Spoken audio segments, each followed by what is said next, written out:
Bienvenue dans cette troisième et dernière partie de la série concernant le démarrage d'un Airbus A320.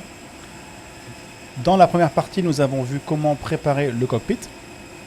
Dans la deuxième partie, nous avons vu comment configurer l'ordinateur de bord via le MCDU. Et donc dans cette dernière partie, nous allons voir comment demander les clairances de départ, de roulage. Nous allons voir comment effectuer le roulage jusqu'à la piste. Nous allons voir comment démarrer les moteurs. Et nous allons voir comment se fait le décollage avec un Airbus A320. Comme vous pouvez le voir, l'embarquement est terminé. Nous allons donc demander notre clairance de départ. Donc, nous sommes actuellement à Paris-Charles de Gaulle. Pour demander notre clairance de départ, nous allons donc régler la fréquence sur delivery. Et donc une fois que c'est fait, on va demander notre clairance de départ. De Gaulle Delivery, this is Air France 1658 at the gate Bravo 16. Airbus A320 request IFR clearance to Palma de Mallorca. Air France 1658, you are clear to Palma de Mallorca via RXU 5 Delta departure, squawk 5581. Clear for Palma de Mallorca via RXU 5 Delta departure, squawk 5581. Air France 1658, readback is correct. Contact ground on 121.98. Contact ground on 121.98, Air France 1658. Voilà, donc nous avons notre clairance de départ. On vérifie que cela correspond bien avec ce qu'on a rentré dans l'ordinateur de bord. Et une fois que tout est prêt, nous allons faire le briefing de départ. Voilà, donc pour le briefing de départ, nous allons avoir besoin de la carte aéronautique de départ. Donc dans notre cas, la carte pour le départ RXU 5 Alpha. Nous allons avoir besoin également du MCDU qui nous permettra de vérifier divers éléments. Et aussi notre écran de navigation en mode plan. Donc commençons. Donc, aujourd'hui, nous allons voler sur Airbus A320. L'appareil n'a aucune anomalie. Concernant le roulage, donc nous sommes ici à Bravo 16. On peut s'attendre à ce qu'il nous donne un Golf 3 pour rejoindre novembre. Et ensuite donc, de novembre, ici de novembre pour aller rejoindre Québec pour un départ piste 27 gauche, soit la piste entière. Mais voilà, si jamais il nous demande de faire un départ en Québec 4, on a aussi les performances pour faire un départ depuis cette intersection. Alors concernant le carburant, nous avons 7,5 tonnes de carburant à bord et nous avons 30 minutes de carburant additionnel à destination. Donc nous décollerons piste 27 gauche avec 2 crans de volée. La température, on utilisera un départ en flex avec une température de 60 degrés. Les vitesses calculées donc pour V1 148, VR 149 et V2 152. L'altitude de transition est de 5000 pieds. Et enfin, l'altitude d'accélération et de réduction des gaz est de 1890 pieds. Concernant notre plan de vol, donc c'est un départ RXU 5 Alpha. Donc le premier point est Papa Golf 271. Ensuite Papa Golf 272. Ensuite Papa Golf 280 et ensuite un virage à gauche pour aller rejoindre directement le VOR de Rambouillet, Roméo Bravo Tango. De Rambouillet, direction Edoxa et enfin RXU. Au niveau des restrictions, donc on a bien sûr la restriction qui nous limite à maximum 250 nœuds en dessous du niveau 100. Sinon à part ça, pas d'autres restrictions pour la procédure de départ. L'altitude de sécurité pour le départ est de 3200 pieds. En cas de panne moteur après V1, nous continuons dans l'axe, on monte à 1900 pieds et ensuite on fera un virage à droite, direction Mopar. Et on attendra et on se mettra en circuit d'attente à Mopar. Voilà, donc une fois le briefing de départ terminé, nous sommes prêts pour le repoussage de l'appareil. On allume le beacon pour dire au personnel au sol qu'on va bientôt démarrer les moteurs. On va mettre les ceintures de sécurité sur on. On attend que le personnel au sol nous donne le feu vert pour enlever le frein de parc.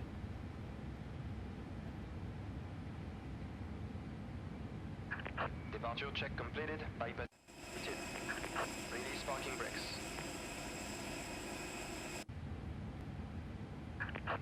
Retirer le frein de parc. All engines clear. Et c'est parti pour le repoussage. Donc maintenant on va démarrer les moteurs. Donc avant de démarrer les moteurs, on va prendre la checklist. On va faire la checklist de avant de démarrer les moteurs. Donc ce qu'on appelle la before start checklist.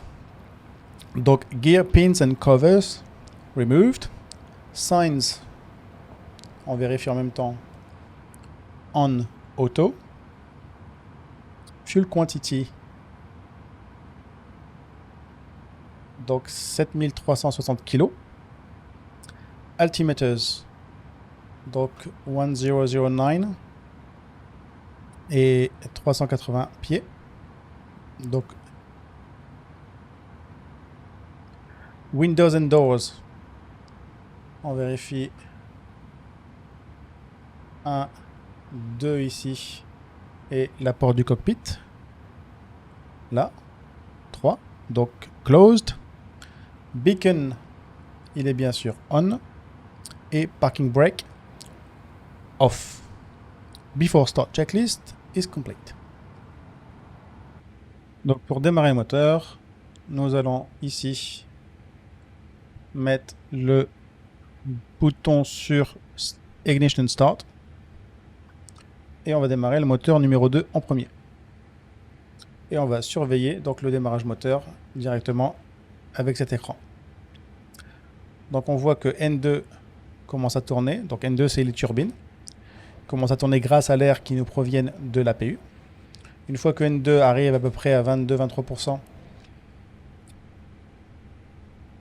on envoie du coup du carburant dans la chambre de combustion, qui est représentée ici par FF, ce qui veut dire fuel flow. Et ensuite après, la température des gaz d'échappement augmente, ce qui fait aussi augmenter du coup N1 qui est le grand ventilateur devant le moteur, donc c'est la partie qu'on voit de l'extérieur. Et donc on a ici notre moteur qui indique available, donc ce qui veut dire que le moteur a démarré. On peut vérifier les paramètres. Donc en général les paramètres c'est, on a à peu près ici 20, entre 300 et 400, autour des 60 et ici autour des 300. On fait la même chose pour le moteur numéro 1. Donc on retourne ici. On démarre le moteur numéro 1. Et on vérifie ici le démarrage du moteur. Donc on regarde N2. N2 commence à accélérer.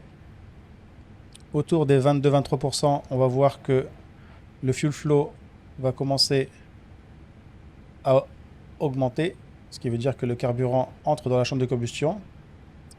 Et du coup, la température des gaz d'échappement ici, EGT, augmente, ce qui entraîne l'augmentation aussi de N1. Donc on va attendre que tout ça se stabilise. Et donc ça devrait se stabiliser pratiquement aux mêmes valeurs que N2. Donc la première valeur N1 autour des 20. La température des gaz d'échappement entre 300 et 400. N2 autour des 60 et le fuel flow autour des 300. Voilà, donc N1 est démarré correctement. On peut remettre ici le bouton sur normal. Une fois que nous avons démarré, nous pouvons configurer l'appareil, notamment mettre les volets en position 2 comme ce qui était calculé par l'ordinateur de bord. On peut armer les speed brakes pour le décollage. Et enfin, on peut régler le trim. Donc le trim se met sur flat plan ici. On voit qu'il faut qu'il soit réglé à down 0.5. Donc actuellement, il est à 0.2 up. Donc on va le mettre sur down 0.5. Voilà. Ici, 0.5 down, ce qui correspond avec nos calculs de performance pour le décollage. Alors, une fois que nous avons fait ça, nous pouvons donc faire la checklist après démarrage des moteurs. Donc after start checklist. Anti-ice, off. pitch and rudder trim. 0.5 down, 0. Flight control, checked. Flap setting, conf 2. Takeoff data, V1 148, VR 149, V2 152. Flex temperature, 60. And predictive wind shear, auto. After start checklist complete. Voilà, donc une fois que nous avons fait ça, nous pouvons allumer donc les lumières pour le taxi et procéder du coup au roulage jusqu'au point d'attente Québec 4. Voilà, donc nous allons demander le roulage. Donc pour cela, nous allons contacter De Gaulle Sol. De Gaulle ground, this is Air France 1658, pushed back from Bravo 16, request taxi. Air France 1658, taxi to holding point Quebec 4 via Golf 3, November, Quebec. Taxi to Juliet 4 via Golf 3, November, Quebec, Air France 1658. Une fois notre demande de roulage effectuée, nous pouvons donc procéder au roulage. Donc pour cela, nous allons allumer les lumières de taxi, ici. Nous allons retirer le frein de parc.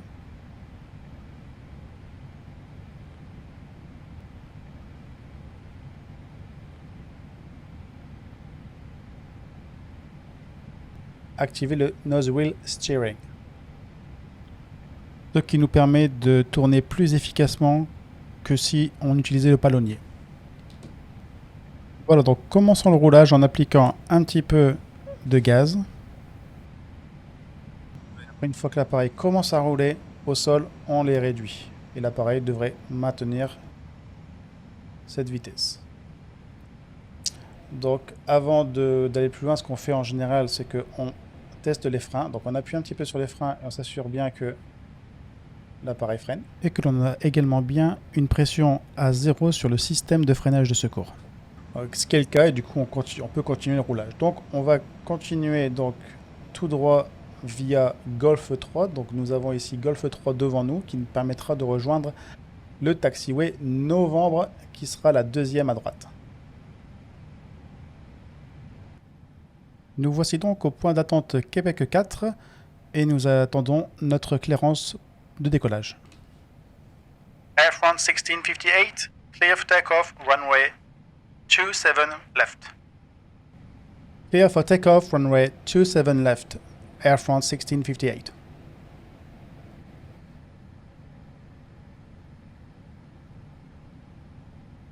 Donc, nous avons notre clairance donc, de décollage. Donc avant d'entrer sur la piste, nous allons mettre les feux sur on, strobe on. Nous allons mettre le transpondeur sur on également, frein de parc, et nous aligner et décoller. Voilà. Donc avant de pénétrer sur la piste, nous vérifions les secteurs d'approche qui soient bien dégagés. Nous vérifions que au niveau de l'écane, nous avons bien un take-off no blue. Et nous vérifierons bien que la piste est identifiée.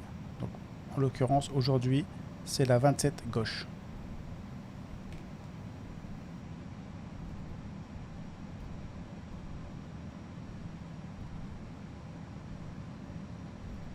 Donc on va s'aligner. Une fois qu'on sera aligné, on mettra les gaz à 50%. On va attendre que les moteurs se stabilisent et ensuite on ira mettre la position des manettes de gaz sur flex.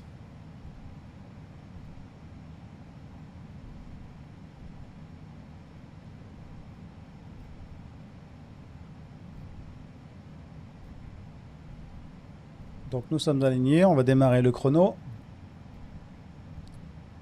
Ready for takeoff. Takeoff. On met les gaz sur 50%, on attend qu'ils se stabilisent. Et après on les met sur flex. Donc man flex 60 SRS, runway, auto thrust blue.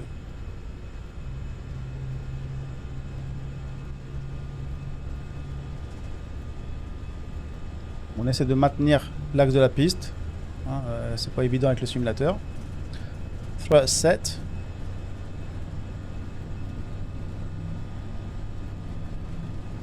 $100. V1 rotate.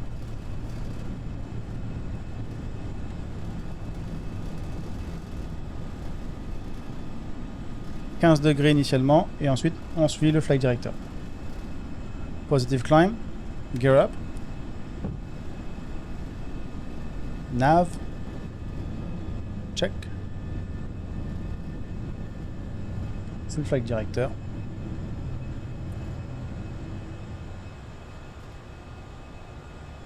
On attend d'atteindre l'altitude d'accélération pour remettre la manette des gaz sur climb et rentrer les volets. Donc on met la manette sur climb, donc thrust climb climb. On réduit un petit peu le nez. On accélère. Et on va rentrer les volets. Flaps 1.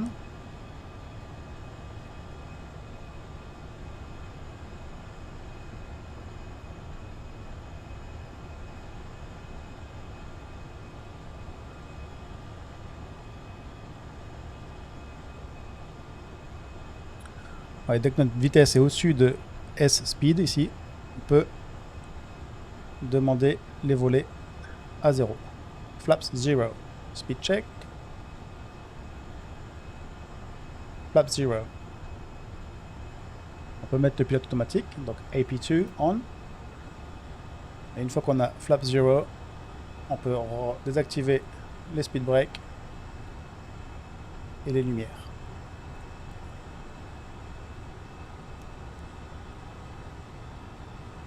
Et voilà pour le décollage et la montée initiale. Voilà, donc j'espère que ça vous a plu. Cette vidéo étant la dernière vidéo donc, de la série concernant le démarrage d'un Airbus A320. J'espère que ça vous a plu et que vous avez appris beaucoup de choses. N'hésitez pas en tout cas à me suivre pour les prochaines vidéos. Il y aura une nouvelle série qui va bientôt commencer concernant les différents types de licences aéronautiques, donc le PPL, CPL, ATPL et on verra même aussi le MPL. Quant à moi, je vous souhaite une excellente journée et à la prochaine. Ciao ciao.